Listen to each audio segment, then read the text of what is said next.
So we're going to be putting together a number of videos. This is what we call a lab video. This is actually someone's live blood. We actually recorded a long recording and somehow the recording got taken off. But we can see here, look at these beautiful red blood cells. They're beautiful. And because the edges are crisp, this person is in really actually good health. We did see some target cells earlier, which I might move around so we can see.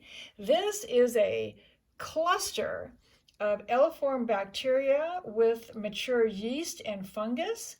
Now, should there be a bunch of things jumping around in the back? No.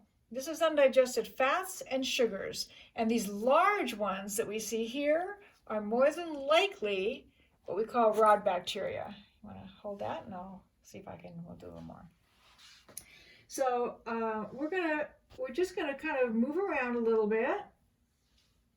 Now we're in a really good patch here. These cells are great. I'm softening. You see when there's lines, that's just, we've blurred the focus on this. Why? Because we want to see behind it. We want to see the plasma behind it. Now, this person does not have systemic yeast. If she did at this time, it would look like it was snowing back there. And before we stop, let's take a look. This blood has been on the scope for quite a while, but this is a neutrophil. Now, this is a white blood cell, a leukocyte, and they come in, if there's a lot of them, it usually means the person is fighting off a either bacterial or viral infection. So, and if you take your time and you watch these, this is not the normal shape, as you know, but they move around. So when they're putting out, when they're going to move, you'll see they're going to put out a dark gray. This is where he was going this way, but he's changed his mind. And as you see, he's put out fluid here.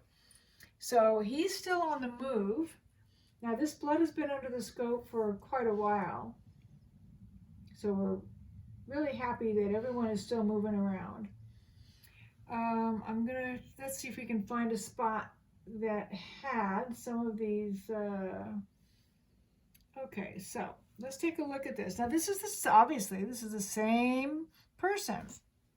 So they're doing pretty well, but you see how the cells, they're losing the hemoglobin. So the hemoglobin is what gives the blood its color, but it's also what transfers the oxygen into the lungs, into the tissues, and all through the system. So when we see this, and if there's a lot of them like this, we want to be sure and let our clients know that they may not be either taking in enough protein or B12 or folate, or they're just not digesting properly. A lot of these are rods, and there is in the papers you'll see discussion of rods. One of the reasons you might see a lot of neutrophils if you've got a lot of rods, because they're trying to keep you from getting sick. Rods can make you sick, and usually if you have a lot of bacteria and a lot of L-form bacteria, which is bacteria with the fungus in your blood, sooner or later, they're going to start forming rods. It's kind of the next step. So here is a beautiful, beautiful L-form bacteria. This is bacteria, this is fungus. Oh, almost looks like an ice cream cone. But some of them are very pretty, but we don't really want to see it. And this is a rod. I don't know if you saw him turn. It's a skinny one. We saw a really big fat one before. Okay, now let's look at this. Now, even though sometimes it's difficult, because even though we look at this and we say, hey, that looks like a neutrophil, it is not a neutrophil.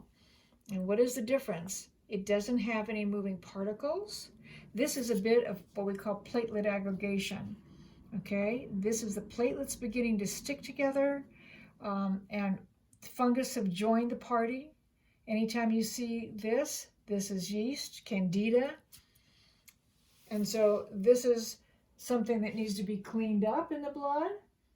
And remember, the blood is always changing. Here's another one. Beautiful butterfly wings. And let's look at this over here.